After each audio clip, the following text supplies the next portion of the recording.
2024-এর বিভাগীয় বইমেলা খুলনা। এখনো কে কে যাননি? আজ কিন্তু শেষ দিন।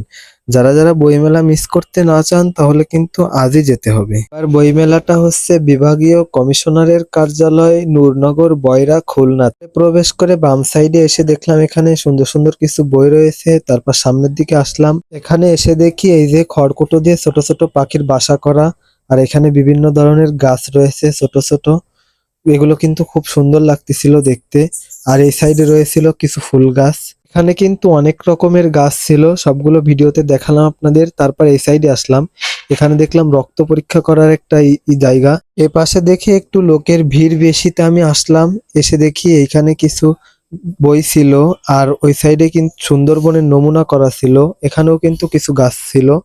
আর এই যে দেখুন খুব সুন্দর সুন্দর বই উঠেছে এবার 2024-এর বই মেলাতে। আর এখানে ছিল বাচ্চাদের কিছু বই। ভিডিও করতে করতে সামনের দিকে আসলাম, আর একটা বই আমার চোখে পড়লো অপেক্ষা, তো এই বইটা নিলাম আমি। তারপর ভিতরের দিকটা আমি দেখতেছিলাম, আর আমার ক্যামেরাম্যান কিন্তু ভিডিও করতেছিল, তাই আমি এই যে বইটা ভালো করে একটু দেখালাম। এবার আসলাম স্টেজের কাছে, আর এখানে কিন্তু মঞ্চ করা ছিল, আর করা ছিল প্যান্ডেল। আর এখানে কিন্তু নৃত্য গান এগুলো পরিবেশন হচ্ছিল। তারপরে এই সাইড থেকে ভিডিও করতে করতে চলে আসলাম এইখানে। আর এখানে কিন্তু ছবি তোলার কয়েকটা পয়েন্ট ছিল, যেখানে অনেকেই ছবি তুলতেছিল। যারা ছবি তুলতেছিল আমি একটু খেয়াল করলাম, দেখলাম সাদার উপরে লাইট পড়ে ছবি তেমন ভালো হচ্ছে না, তাই আমরা এখান থেকে সামনের দিকে চলে আসলাম। আর এখানে কিন্তু সবাই ব্যস্ত আছে বই দেখাতে। বই মেলায় দেখলাম দু একটা বই নতুন এসেছে।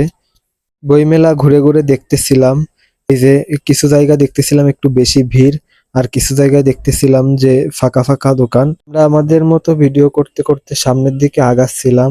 তারপর এদিক থেকে এই পুরো জায়গাটা ভিডিও নিলাম। এরপর একটু সামনে এসে এইখান থেকে এই বইগুলোর ভিডিও নিচ্ছিলাম। এখানে কিন্তু নতুন নতুন কিছু বই ছিল। তারপরে এই ভিডিও করে আমরা চলে আসলাম এই যে সামনে। তারপরে এই যে আমরা বের হয়ে যাব, কারণ পুরো বইমেলাটা আমাদের ঘুরে ঘুরে দেখা শেষ। আর এটা হচ্ছে বিভাগীয় কমিশনারের কার্যালয় বয়রাতে। তো ভিডিওতে এই পর্যন্ত, আল্লাহ হাফেজ।